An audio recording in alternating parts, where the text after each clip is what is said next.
और होता है तो किस प्रकार से, धर्म कहाँ से आया, ठीक है, और किस प्रकार से फैला है, इस पर हम लोग मूल रूप से चर्चा करेंगे। ठीक है, तो भारत में धार्मिक इतिहास का आरंभ वैदिक परंपरा से हो चुका था।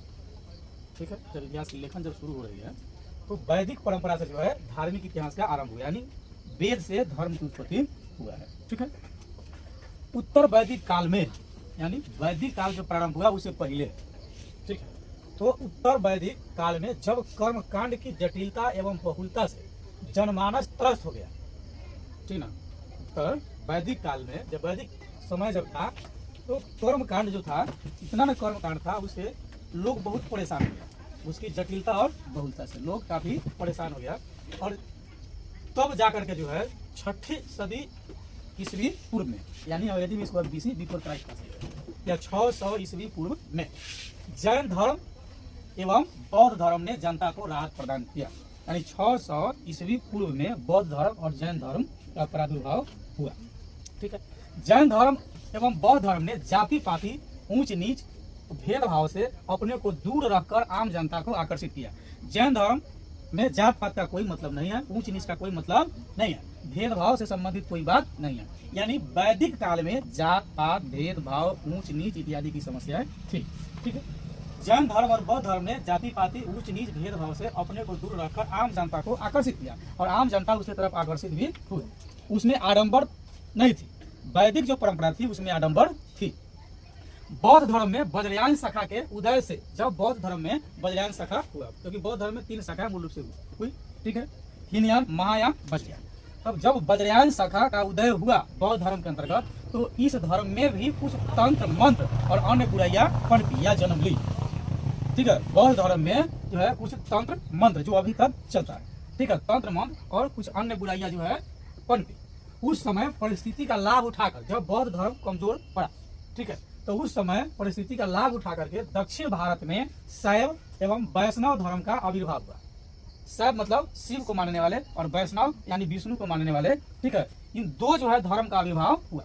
आविर्भाव का पर्यायवाची जन्म भी हो सकता है, उदय भी हो सकता है। हो सकता है कि उसी समय ही शैव धर्म और वैष्णव धर्म का जन्म हुआ हो, या ऐसा भी हो सकता है कि उस समय शैव धर्म और वैष्णव धर्म का पुनर् जो है निर्माण हुआ हो, या उसमें किसी तरह की सुधार हुआ हो। 2 बातें हो सकती है। ठीक है, शैव नयनार एवं वैष्णव अलवार संतों ने, यानी कि शैव जो धर्म के संत जो होते हैं उसे नयनार कहा जाता था, और वैष्णव धर्म के जो होते थे उसे कहा जाता था अलवार। ठीक है, ये उस श्रेणी के संतों का नाम। तो उन लोगों ने पुराने धर्म में सुधार कर, वैदिक धर्म में जो कुछ आडंबर थी जिससे लोग भाग रहे थे, लोग परेशान थे, ठीक ना, तो उसमें इन लोगों ने क्या किया, सुधार किया। यानी एक तरह से लोग धर्माचार्य है, इन लोगों ने सुधार किया और लोगों को अपनी ओर आकर्षित किया। देखिए पहले क्या हो रहा है, वैदिक धर्म से लोग भाग रहे हैं, आडंबर से, उससे परेशान हो गए वैदिक धर्म के क्रियाकलाप से। लोग आ गए जैन और बौद्ध धर्म में। बौद्ध धर्म में वज्रयान शाखा का उदय हुआ और तंत्र मंत्र, ठीक है, जादू टोना इत्यादि समस्याएं होने लगी, और कई और अन्य बुराइयां भी थी। अब उससे भी लोग परेशान हो गया। इसका लाभ उठा करके ये शैव और वैष्णव संत, यानी कि नयनार संत और अलवार संत ने पुराने धर्म में सुधार किया और लोग को अपने तरफ आकर्षित किया कि आइए भाई, इसमें भी अब कोई परेशानी नहीं है, इस धर्म में भी रहिए, कोई परेशानी नहीं। लोगों को जब जब किसी भी धर्म में परेशानी होगी तो लोग वहां से भागेगा या उससे दूर हटेगा या धर्मांतरण करेगा। रामानंद भक्ति आंदोलन को दक्षिण भारत से उत्तर भारत में लाए, ठीक है ना, यानी कि दक्षिण भारत में ही शैव और वैष्णव धर्म का उद्भव हुआ है। जन्म कर लीजिए, आविर्भाव कर लीजिए, उदय हुआ। ठीक है, रामानंद ने भक्ति आंदोलन को दक्षिण भारत से उत्तर भारत में लाए। ठीक है, यानी उत्तर भारत में ये वैष्णव और शैव धर्म से संबंधित लोग नहीं थे, वे ही वहां दक्षिण भारत से उत्तर भारत में लेकर के आए। रामानंद ने प्रायः सभी जाति के लोगों को अपना शिष्य बनाया, अलग अलग जाति को उन्होंने अपना शिष्य बनाया। जो समाज में जितनी जातियां थी सब में से अपना शिष्य बनाया कि सभी लोग आइए धर्म का पालन कर सकते हैं। पूर्व काल में ऐसा नहीं था, सभी लोग वेद नहीं पढ़ सकते, सभी लोग धर्म का पालन नहीं कर सकते। रामानंद ने सभी जाति को अपना शिष्य बनाकर जाति पाति का विरोध किया कि जात पात का विरोध करो भाई, ये ठीक नहीं है जाति पाति। ठीक है, यानी उस समय भी जात पात का विरोध हुआ तो समाज आगे बढ़ा। आज भी अगर जात पात का विरोध हो, लोग जात पात से ऊपर उठ करके काम करेगा तो बहुत आगे चलेगा। उत्तर भारत में इस समय जाति पाति चरम उत्कर्ष पर था, खूब जात पात चलता था उत्तर भारत में। बड़ी जातियां छोटी जातियों को बहुत परेशान करता था, ऊंच जाति के लोग निम्न जाति को कई सारे दृष्टि से परेशान करते थे और निम्न जाति वाले लोग बहुत परेशान। इसलिए बता रहे हैं कि उत्तर भारत में इस समय जाति पाति चरम उत्कर्ष पर था। अतः निम्न या कमजोर जाति के लोगों को इस भक्ति आंदोलन ने तेजी से आकर्षित किया। रामानंद जी कहे आइए आप हमारे साथ, ठीक है, निम्न जातियां भी इस धर्म का पालन कर सकते हैं। ठीक है, कबीर, गुरु नानक और चैतन्य महाप्रभु के अनेकानेक शिष्य बन गए। तो शिष्य जो है इनके बन गए। अब उत्तर भारत में अरब से यानी अरबों से गजनवी एवं गौरी के आक्रमण के बाद उत्तर भारत में कौन आक्रमण कर रहे हैं? अरब के लोग। गजनवी आक्रमण किया, गौरी आक्रमण किया। इन लोगों के आक्रमण के बाद दिल्ली सल्तनत की 1206 ईस्वी में स्थापना हुई। ठीक है, दिल्ली सल्तनत की स्थापना कब हुई? 1206 में। ठीक है, और इसी के साथ इस्लाम धर्म फैलने लगा। ये लोग आक्रमण किया, अपना जो है यहाँ पर स्थापित किया, कई सारी चीजों को बनाया और अपना शासन स्थापित कर लिया। और उसी समय इस्लाम धर्म फैलने लगा। कहाँ? भारत में। और साथ ही साथ प्यार, मोहब्बत, भाईचारे, हिंदू मुस्लिम एकता का पैगाम लेकर भारत में सूफी सिलसिले अस्तित्व में आ गए। सूफी संत जो है आपस में आप मोहब्बत के साथ रहिए, भाईचारे के साथ रहिए, हिंदू मुस्लिम एकता बना करके रहिए। ऐसा कौन कर रहे हैं? सूफी संत जो है वो लोग कर रहे हैं। ठीक है, एक तरफ भक्ति आंदोलन और दूसरी तरफ सूफीवाद चल रहा है। भक्ति आंदोलन जो है रामानंद जी भक्ति आंदोलन के द्वारा सभी जातियों को अपने तरफ आकर्षित कर रहे हैं कि आइए सभी जाति इसमें रहेंगे। सूफी सिलसिले वाले लोग कर रहे हैं कि सभी लोग प्यार, मोहब्बत, भाईचारे, हिंदू मुस्लिम, ठीक है, या ऐसा हिंदू मुस्लिम नहीं कीजिए, सब लोग भाईचारे के साथ रखिए, सभी लोग मोहब्बत के साथ एक साथ रहिए। अब दो चीजें उत्तर भारत में एक साथ उदय हो रहा है, एक रामानंद सागर द्वारा भक्ति आंदोलन और दूसरा सूफी संत द्वारा भाईचारे का। ठीक है, भारत के धार्मिक इतिहास का यह स्वर्णिम काल था जब दो समुदाय के संत एक साथ आपस में मिलजुल करके रहने की बात कर रहे हैं। ठीक है, दोनों परंपरा में एक से एक बढ़ करके संत का आविर्भाव हुआ, यानी कि सूफी संत में, ठीक है, यानी कि भक्ति के अंतर्गत शैव और वैष्णव के मानने वाले और सूफी दोनों परंपरा में एक से बढ़कर एक संतों का आविर्भाव हुआ, उदय हुआ। ठीक है, संतों ने हिंदू मुस्लिम एकता और भाईचारे, जो भी संत थे हिंदू के संत और मुस्लिम थे सूफी लोग, तो उन लोगों ने हिंदू मुस्लिम एकता, भाईचारे और पारस्परिक समन्वय की ऐसी बयार बहाई, ठीक है, इस सारे हिंदुस्तान की जनता जो है खिल उठे, झूम उठे, खुश हो गए इससे। ठीक है, समस्त जनता की आध्यात्मिक जिज्ञासाओं की पूर्ति जो है कबीर दास की दो है। ठीक है, वह तुलसीदास द्वारा रचित रामचरितमानस की रचना से हुई। यानी उस समय तुलसीदास द्वारा रामचरितमानस की रचना की गई और तुलसीदास कबीर दास द्वारा कई सारे दोहों का निर्माण किया गया।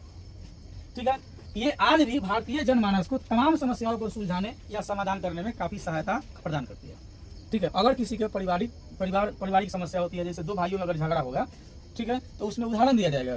ठीक है, कि देखो राम कैसा भाई था, लक्ष्मण कैसा था, भरत कैसा था, गद्दी देने के बाद भी नहीं लिया।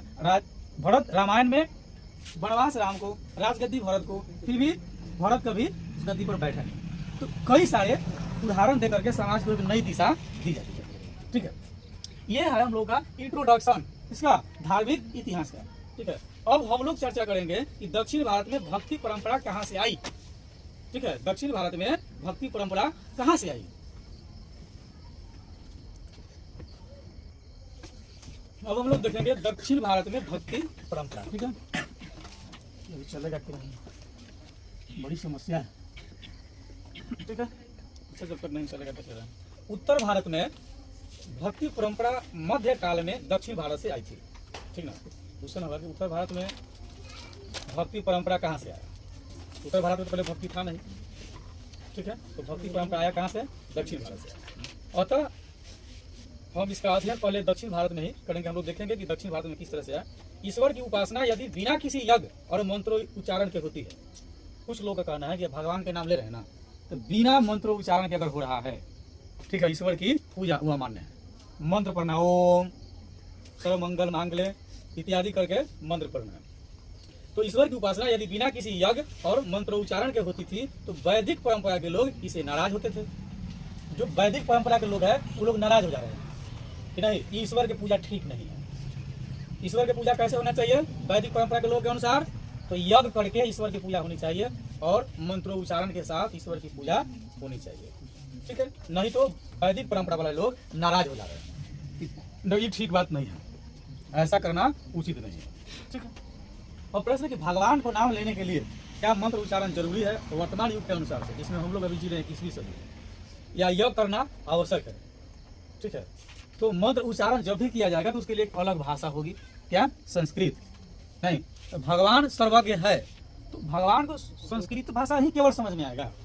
भोजपुरी भी समझ में आएगा, हिंदी भी समझ में आएगा, अंग्रेजी भी आएगा, उर्दू भी आएगा, सभी भाषा आना चाहिए ना, लेकिन केवल संस्कृत ही समझ में आएगा। ऐसा वैदिक धर्म वाले लोग, जो मानने वाले लोग हैं, वो लोग बता रहे हैं कि नहीं, भगवान की पूजा करने के लिए, उपासना करने के लिए यज्ञ करना होगा और मंत्रों उच्चारण करना होगा। ये सारी बातें कहाँ से हो रही है? दक्षिण भारत से, ठीक ना। दक्षिण भारत में भक्ति, ठीक है, परंपरा, यहाँ दक्षिण भारत में वैदिक परंपरा चल रही है। ताकि भगवान की पूजा यदि करना है, ठीक ना, वैदिक लोग, जो लोग वेद से संबंध रखते हैं उसको वैदिक बोलते हैं। वो लोग कहते हैं देखिए आपको यज्ञ करना पड़ेगा और मंत्र का उच्चारण करना पड़ेगा, तब भगवान की पूजा शुद्ध रूप से हो पाएगा, अन्यथा नहीं। ठीक है। तांत्रिक आराधना वाले जो लोग हैं, जो तांत्रिक आराधना करते हैं तंत्र मंत्र से संबंधित, ठीक है, वे लोग वैदिक परंपरा को अस्वीकार करते हैं। ठीक है। तांत्रिक अवधारणा वाले लोग किसमें थे? बौद्ध धर्म के अंतर्गत कौन सा धर्म? बज्रयान। वे लोग कहते नहीं, वेद, हम वेद को अस्वीकार करते हैं।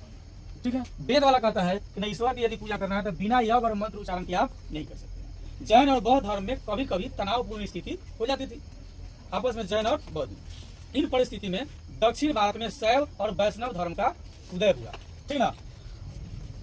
तो शैव, ठीक है, वह वैष्णव धर्म जो हम लोग पहले पढ़े हैं, ये दोनों धर्म का उदय कहाँ हुआ? दक्षिण भारत में।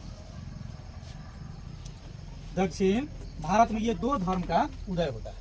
ठीक है, शैव और वैष्णव। यह 6ठी सदी का समय था। कब हुआ? 6ठी सदी में, जो पूर्व में हम लोग देखे हैं 600 ईस्वी पूर्व में,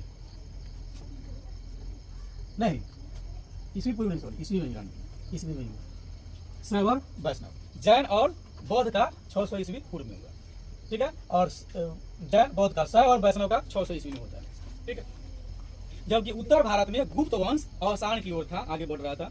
दक्षिण भारत में अलवार एवं नैनार संत ने भ्रमणशील रहकर, दो संत थे, अलवार और नैनार। ठीक है। नैनार किसको मानने वाले हैं? शैव को। अलवार किसको मानने वाले हैं? वैष्णव को। मतलब शैव धर्म को जो संत है उसको क्या बोलते हैं? नैनार। और वैष्णव धर्म को जो संत है उनको क्या बोलते हैं? अलवार। ये लोग भ्रमणशील थे, मतलब हमेशा घूमते रहते थे। अभी भी साधु संत हमेशा घूमते हुए रहते हैं। तो ये लोग घूमते रहते थे, ठीक है। यानी भगवान शंकर के भक्त और भगवान विष्णु के भक्त, ये लोग हमेशा भ्रमणशील थे, हमेशा घूमते हुए रहते थे। और घूम घूम कर जो है धर्म का प्रचार करते थे। कहते थे ईश्वर होते हैं।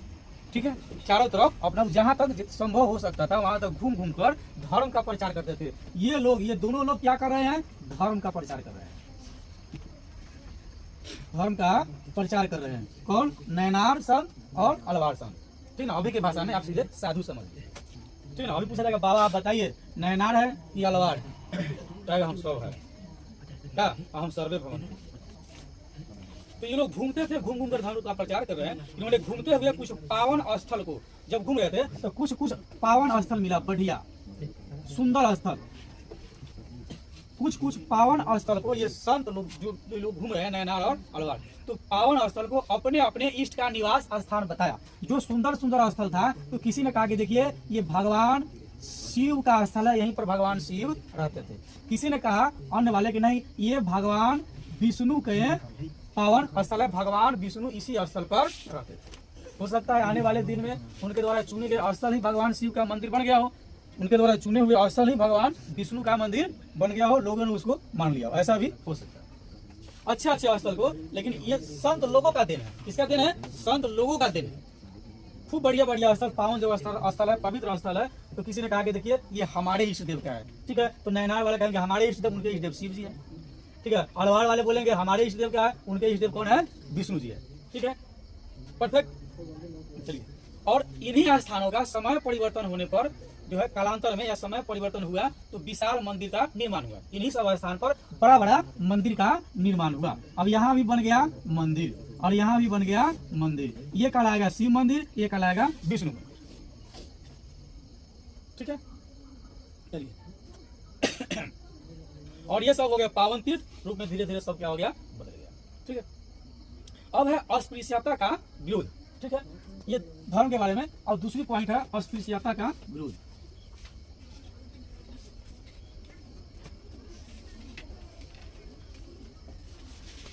ठीक है। अस्पृश्यता का मतलब होता है छुआछूत। अभी भी कई सारे स्थलों पर इसका अभी माना जाता है अस्पृश्यता। ठीक है, पहले जात पात इत्यादि से संबंधित भी थी अस्पृश्यता। ठीक है, इसका विरोध हुआ। अलवार जो है यानी वैष्णव वाले, ठीक ना, अलवार कौन है? वैष्णव वाले। अलवार और नैनार दोनों ही मत के संतों ने अस्पृश्यता और जाति पाति का विरोध किया। ये लोग कहा कि नहीं, जात पात को हम नहीं मानते हैं, हम लोग जाति पाति मानने वाले लोगों का विरोध किया। ठीक है, यह उचित नहीं है। अच्छा बात है, होना भी चाहिए। वस्तुतः ब्राह्मण वर्ग जो है जाति पाति का भेद मानता था। कौन जात पात का भेद मान रहा है? ठीक है, जात पात का भेद कौन मान रहा है? ब्राह्मण। यानी अस्पृश्यता यानी छुआछूत सबसे ज्यादा मानने वाला कौन जाति है? ब्राह्मण। हालांकि ये लोग तो अभी मान भी लिए हैं वर्तमान में कि हम लोग बाहर से आए हैं, हम लोग इस देश के निवासी नहीं। तो सबसे ज्यादा मानने वाले ये थे। ठीक है, तो छुआछूत का विरोध एक तरह से सीधा ब्राह्मण वर्ग का भी विरोध था। यानी इन संतों ने ब्राह्मण का भी विरोध किया उस समय। ठीक है, कई सारे इतिहास पढ़िएगा, ये लोग का बहुत बुरा स्थिति से जो है, ये लोग जो मानना जो था समाज के प्रति जो है बहुत खराब स्थिति था ब्राह्मणों का। अलग अलग इतिहास में इन लोग की चर्चा है ब्राह्मण के बारे में। ठीक है, उत्तर भारत में 4 वेद ब्राह्मण धर्म के प्रमुख ग्रंथ थे। उत्तर भारत में कितने वेद थे? 4 वेद। 4 वेद किसके प्रमुख ग्रंथ थे? ब्राह्मण के।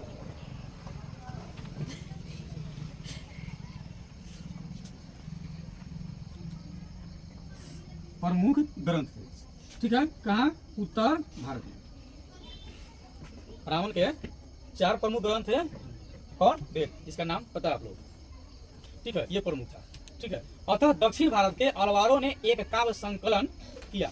ठीक है, जिसका नाम रखा नल चिरा दिव्य प्रबंधम, यानी 4000 पावन रचनाएं तैयार कर। इसे तमिल वेद की संज्ञा दी गई। कौन वेद दिया गया इसको? तमिल वेद की संज्ञा दी गई। और इसमें 12 अलवारों की रचना का संकलन था। तमिल वेद में कितने अलवार थे? 12। ठीक है, 12 अलवार की रचना का संकलन था। तिरुमंगई नामक अलवार संत ने वैष्णव मत का अत्यधिक प्रचार किया। कौन किया? तिरुमंगई नामक। ठीक ना,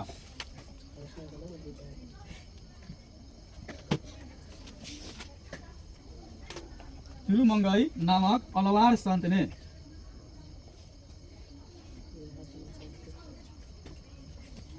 वैष्णव मत का काफी प्रचार किया। ठीक है, अलवार संतों की संख्या 12 बताई गई है। ठीक है, अलवार संतों की संख्या कितनी है? 12। चलिए लिख देते हैं, अलवार संतों की संख्या 12 बताई गई। ठीक है, जो वर्णित पुस्तक होगा। ठीक है, अलवार संतों की रचना में छुआछूत का विरोध दिखाई देता है। और एक अलवार संत ने अपने काव्य तोदरा डिम्पुंडी में लिखता है कि चतुर्वेदी यानी 4 वेदों के ज्ञाता ब्राह्मण जो अजनबी है और तुम्हारी सेवा के प्रति निष्ठा नहीं रखते, उनसे भी ज्यादा आप यानी हे विष्णु उन दासों को पसंद करते हैं जो आपके चरणों से प्रेम रखते हैं, चाहे वे वर्ण व्यवस्था से पड़े हो। ठीक है, अर्थात अलवार संत बताना चाहते हैं कि विष्णु भगवान की कृपा अपने किसी भी वर्ण के भक्त पर हमेशा बना हुआ रहता है, चाहे वह किसी भी वर्ण का हो। ठीक है, वेदों का तरह पता है 4 वेद हैं, नहीं, ब्राह्मण, क्षत्रिय, वैश्य, शूद्र। तो अलवार संत जो है वो कहते हैं, देखिए भगवान विष्णु की कृपा या आशीर्वाद सभी वर्णों के लोग पर होती है। ईश्वर की कृपा वर्ण के हिसाब से नहीं होता है। ठीक है, अलवार की भांति शैव जो संत थे, जो नयनार थे, उसने भी छुआछूत का विरोध किया। नयनार संत की संख्या 63 बताई जाती है। ठीक है, नयनार संत की संख्या कितनी? 63। अलवार संत की संख्या कितनी? 12। ठीक है, नयनार संत कौन भगवान को मानते हैं? शिव जी को, नहीं, डमरू वाला को। हाँ हाँ, ठीक है, तो नयनार संत की संख्या 63। इसमें अपार सुंदर एवं मणिक विचार आदि प्रमुख है। इसके तिरुमुरई नामक ग्रंथ में शिव के पद संकलित है। एक ग्रंथ है जिसका नाम है तिरुमुरई, इनका ग्रंथ है तिरुमुरई। ये क्या है? ग्रंथ है नयनार संत का, जिसमें भगवान शिव के बारे में विस्तृत चर्चा की गई। सुंदर की कविताएं तौरम नामक संकलन में रखी गई है। नयनार संत अपार ने अपनी एक रचना में लिखा। ठीक है, एक संत है अपार, उन्होंने अपनी रचना में लिखा है, हे धूर्त जन, जो तुम शास्त्र को उद्धृत करते हो, तुम्हारा गोत्र और कुल भला किस काम का है। तुम केवल मारपेरू के स्वामी यानी मारपेरू शिव का निवास स्थान है। मारपेरू क्या है? शिव का निवास स्थान है जो तमिलनाडु के तंजावुर जिला में है, को अपना एकमात्र आश्रयदाता मानकर नतमस्तक हो। अलवार संत रुद्रा डिप्पोडी की भांति ही अपार ने शिव की महिमा का बखान किया। शिव जाति कुल एवं गोत्र को बिना देखे अपने सभी भक्तों का कल्याण करते हैं, यानी भगवान शिव की भी कृपा सभी जाति पर रहती है। वो उनका भी कृपा ऐसा नहीं है कि एक विशेष जाति पर रहेगा, जैसे ब्राह्मण के पास शिव जी ज्यादा रहेंगे, उससे कम क्षत्रिय के पास रहेंगे, उससे कम शूद्र के पास क्या है, ब्राह्मण क्षत्रिय वैश्य, उससे कम वैश्य के पास और सबसे कम शूद्र के पास रहेंगे, ऐसा कुछ नहीं है। ठीक है, अब है स्त्री संत। तो अस्पृश्यता का भी विरोध अन्य संतों ने किया और शिव को मानने वाले और विष्णु के मानने वाले यानी कि नैनार और अलवार संतों ने भी छुआछूत का विरोध किया कि समाज में छुआछूत नहीं होना चाहिए। ठीक है, कुछ महिला संत भी हुई, स्त्री संत भी। अलवार और शैव परंपरा में स्त्री संत का होना इस परंपरा की विशिष्टता है। अलवार में अंडाल नामक महिला संत के भक्ति गीत अत्याधिक लोकप्रिय थे। ठीक है, और आज भी है। ठीक है, महिला का नाम क्या है? अंडाल।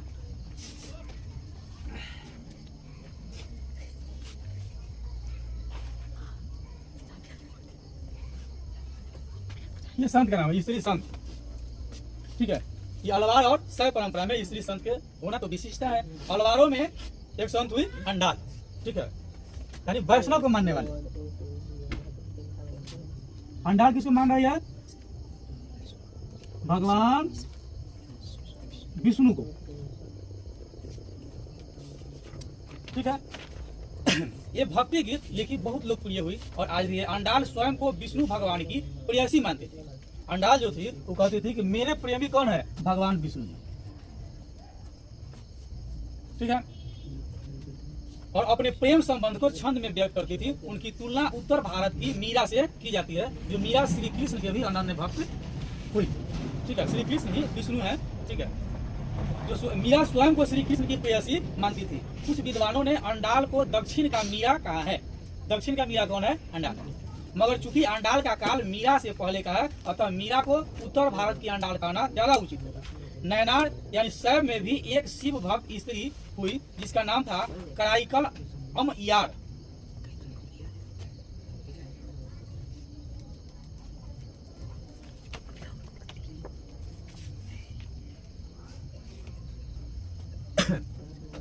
ये मान रहे किसको? भगवान शिव को।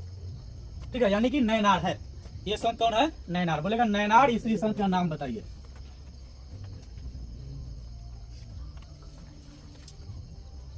ठीक है, इन्होंने अपने उद्देश्य की प्राप्ति हेतु घोर तपस्या का मार्ग अपनाया और नैनार परंपरा में कराईकल की रचनाओं को सुरक्षित रखा गया है।